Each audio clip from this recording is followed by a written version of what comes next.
All right, well, good morning. Good morning. I want to tell you a story. See, I'm just this woman from Samaria and I'm barely holding on. You see, I've built this reputation for myself, a pretty bad one to be quite frank.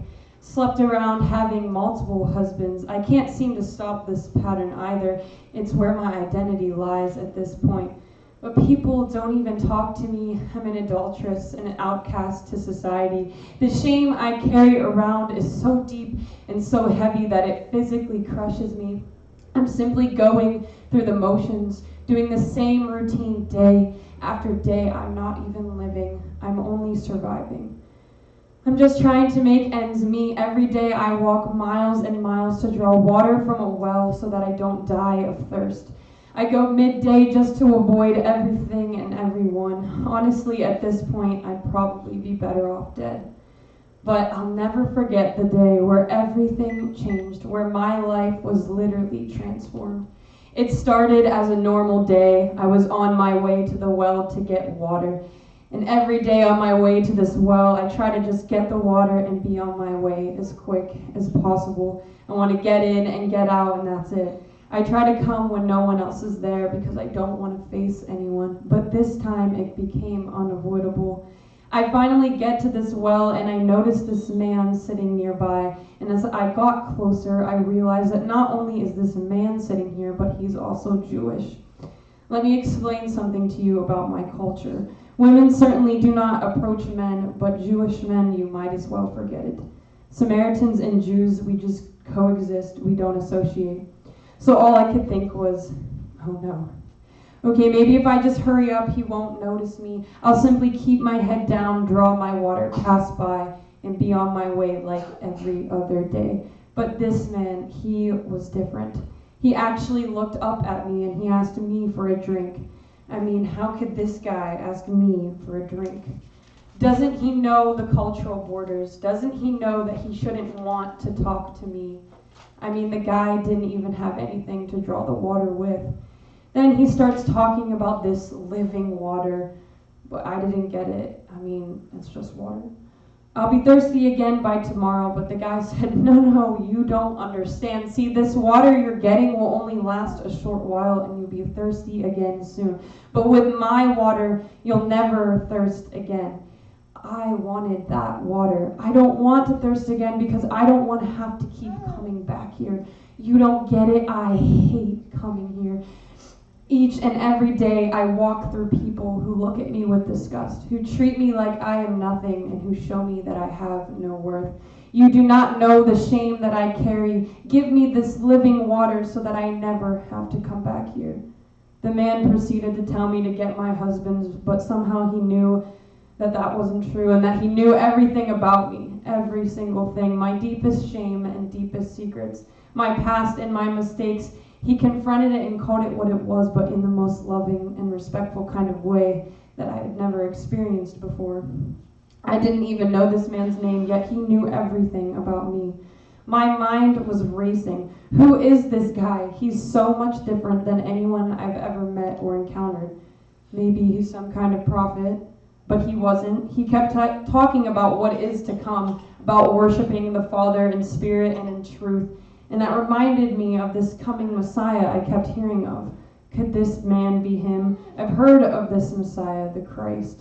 He'll surely tell us. Then that man looked at me and said the words that I will never forget. I am he. I finally got it. But see, I still don't think that you get it. I was lost. I was broken. There was no life left in me. I was too far gone. I was going nowhere fast. But everything changed when one man had to go through Samaria. I no longer had to walk through that shame, and I got to experience the living water, and I was forever transformed. Are you starting to grasp the picture? In case you couldn't tell, I was referencing a story from John 4, and there's just so much to unpack with this story, so I want to turn there now. So it's in John 4 if you want to read along. Starting in verse 3, it says, so he left Judea and went back once more to Galilee. Now he had to go through Samaria. So he came to a town in Samaria called Sitar, near the plot of ground Jacob had given to his son Joseph.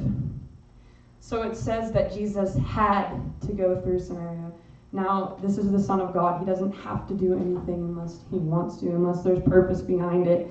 And so there's this route, typical route from Judea to Galilee, and typically people would take the long way and go around Samaria because they didn't want to associate with the people living there because they were considered half-breeds. And so Jesus made a point that he had to go through this small town because he had a purpose. He had to go through for that purpose and through for this woman, to find her in her pain and to find her lost and broken, but to offer her something better. He didn't have to go around. He didn't want to skip or avoid her. He went directly through this town so that he could come for her and come for each one of us. Continuing in verse 6, it says, Jacob's well was there, and Jesus, tired as he was from the journey, sat down by the well. It was about noon. So noon during that time would have been the hottest time of day, and many people would go much earlier than that or much later than that during cooler times. So that tells us that this woman was trying to avoid people and didn't want to bump into anybody, especially the man that was sitting there. And so it tells us that she maybe was shunned by the people in her own town, and so she would go around herself around that time. And she would rather go during the worst time of day than have to face anybody else. We read on in verse 7 through 9, it says, When a Samaritan woman came to draw water, Jesus said to her, Will you give me a drink? Now his disciples had gone into the town to buy food, and the Samaritan woman said to him, You are a Jew, and I am a Samaritan woman. How can you ask me for a drink? For Jews do not associate with Samaritans. So there was this anti-association, there was this cultural division, the racial tension, and this, not only that, but gender division. And Jews hated Samaritans. And so there was a reason they went around Samaria, because they'd rather take the long way than associate with those people. And so we know this woman's situation had to have been pretty bad, because not only was she an outcast to the Jews, but she was also an outcast to her own people, and no one truly saw her. But then we see that Jesus asks her for a drink, and he acknowledges her, and he asks something of her. And then we read on in verses 10 through 12, it says, Jesus answered her, If you knew the gift of God and who it is that asks you for a drink, you would have asked him, and he would have given you living water. Sir, the woman said, You have nothing to draw with, and the well is deep. Where can you get this living water? Are you greater than our father Jacob, who gave us the well and drank from it himself, as did also his sons and his livestock? Jesus explains to her that if she knew who he was, she'd be asking him for a drink. She'd know who it was that she was talking to and what he could offer her.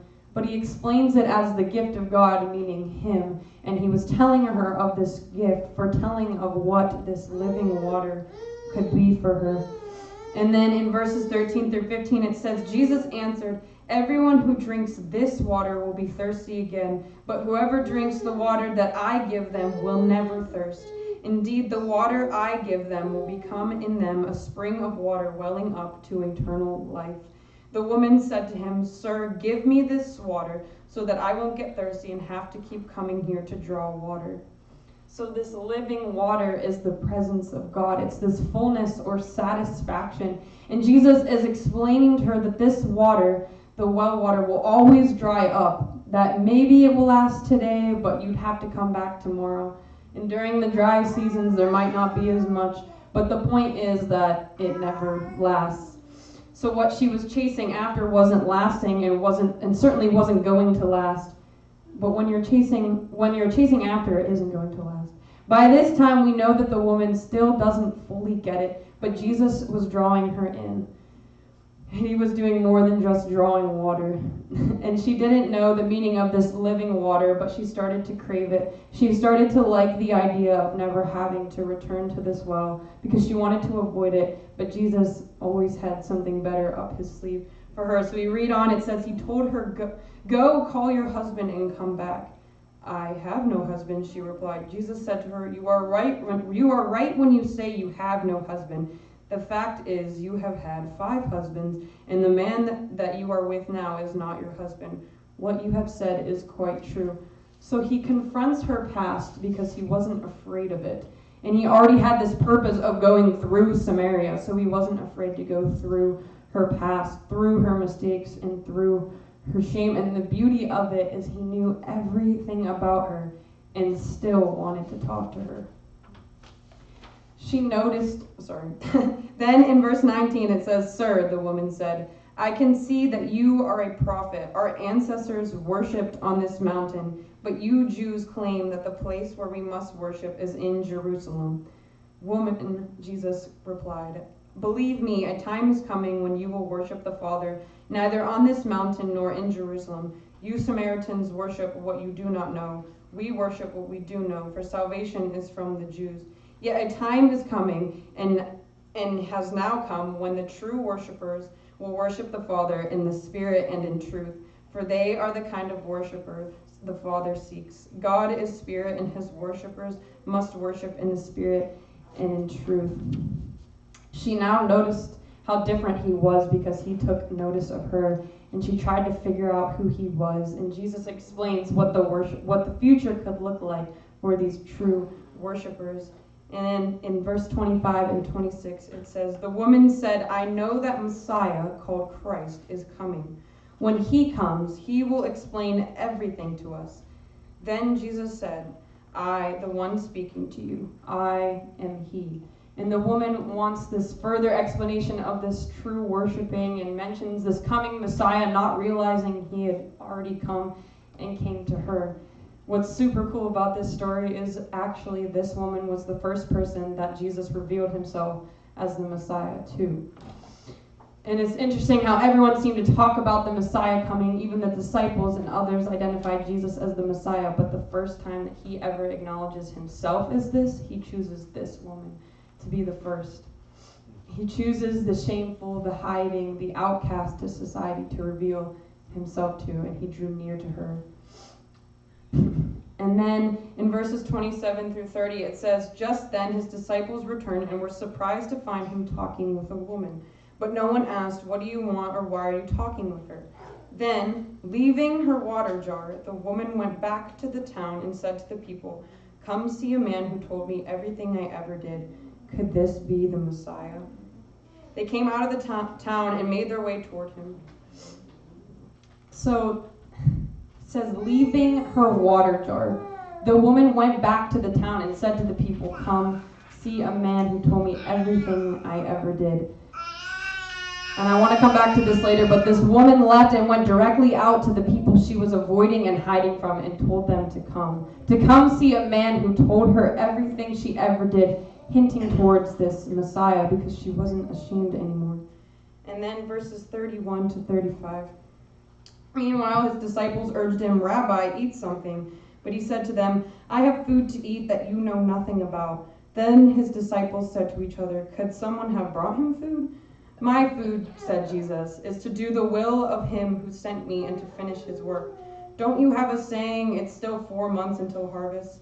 I tell you, open your eyes and look at the fields. They are ripe for harvest.'" And so there's this little pause with the woman to address and have a moment with Jesus' disciples, and they're telling Jesus, "You've been hungry, you've been walking all day, you need to eat something." And Jesus is like, no, there's food so much bigger than this that you know absolutely nothing about. He's talking about the work of God and the work that he wants done.